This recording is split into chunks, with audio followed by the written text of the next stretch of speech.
C'est un plaisir de vous retrouver, chers internautes. Bonsoir et bienvenue dans ce nouveau numéro de PP News. Débutons ce journal avec du sport, précisément à Odiéné.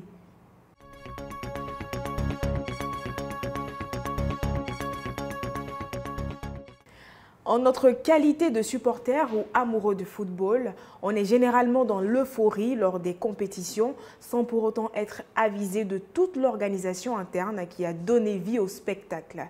Quand on sait que les moyens déployés pour le développement du Maracana en Côte d'Ivoire sont insuffisants, les organisateurs de tournois rencontrent des difficultés non négligeables. Voici le père Moui, organisateur de tournois et petits poteaux à Odiéné. Aujourd'hui, on est tombé sur eux pendant un match de Maracana, donc on a profité pour lui demander comment s'est passée l'organisation. Écoutez ce qu'il a à dire. Pour commencer, j'ai fait sélection des équipes. Souvent, il peut y avoir 16 équipes. Souvent, il peut y avoir 23, souvent 24. Quand je les approche, je leur dis bon, je vais organiser le tournoi. Je n'ai pas pareil.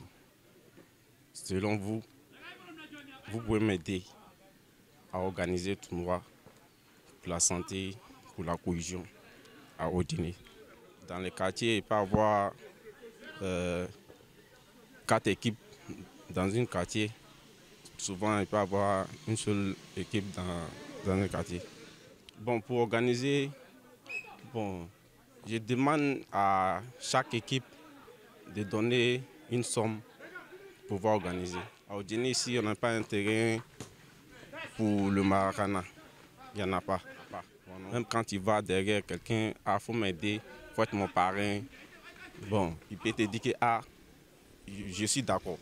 Mais à la fin des tournois, il te dit que actuellement, ça ne va pas. Les autorités aussi. Pourquoi vous faites ça? Football là, ça unit les populations. Donc tout ce qui tourne autour doit être des soutiens. Même c'est mal vous connaître. À Touba, une activité assez particulière attire notre attention. Il s'agit du concassage et la vente de cailloux. Diallo Sidibé, en compagnie d'un collaborateur, nous accueillera sur son lieu de travail dans la dite ville. À l'aide de marteaux, de grands blocs de pierre sont d'abord cassés en de gros morceaux avant d'être concassés en de plus petits morceaux destinés aux matériaux de construction. Les cailloux obtenus sont revendus entre 2000 et 6000 francs CFA. On est à Touba, dans la région du Kabadougou. Kabadougou, là, ça ressemble à Kabakourou. Or, Kabakourou en malinké, c'est caillou. Donc là, les habitants d'ici font très souvent la vente du caillou leur métier. La preuve, aujourd'hui on est tombé sur le père Diallo Sidibé, qui est lui aussi casseur de cailloux. Le père, faut nous parler un peu de ton métier. J'ai vu beaucoup de personnes faire ce travail, donc moi aussi là, essayer de rentrer dedans. On va chercher un brousse pour envoyer en ville ici, à travers les tricycles. Ils nous prennent 8000 souvent aussi là, c'est 9000. On vient casser et on revend 1500, 2000, 6000. En tout cas, il y a tous les prix ici. Notre gain là, c'est par coup de chance souvent là. On gagne 2000, souvent 1500. Sinon là, c'est ginzin même. Voilà ça. Le père Sidibé dit il laisse ses cailloux dehors comme ça.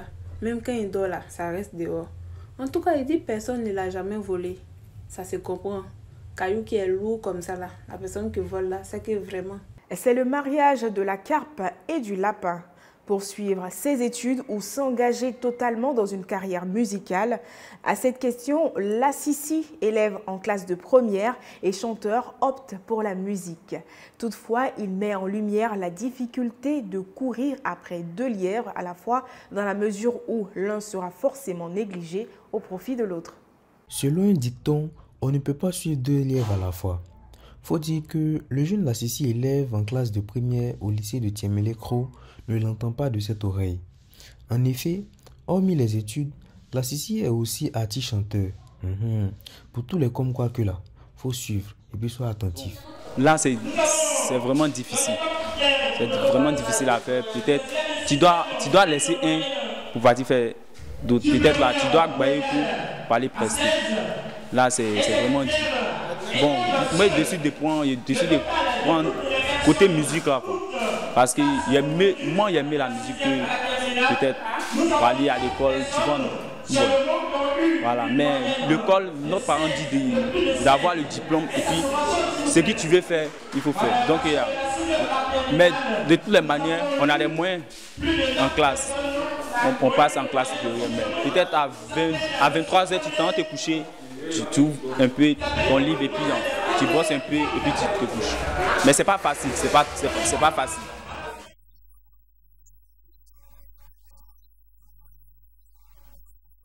Donc voilà, c'était le frère Lassisi qui nous parlait de sa passion qui est la chanson, c'est-à-dire que la musique. En tout cas, c'est à féliciter. Là, il arrive à allier école et puis musique, genre sans que ça les dérange trop quoi. En tout cas, chapeau et puis là, bonne continuation. Quel est l'instrument de travail de Diallo Sidibé? Si vous avez bien suivi le journal, il vous sera facile de donner la bonne réponse afin de gagner une recharge Orange de 5 000 francs CFA. Ainsi se termine ce numéro. À très bientôt.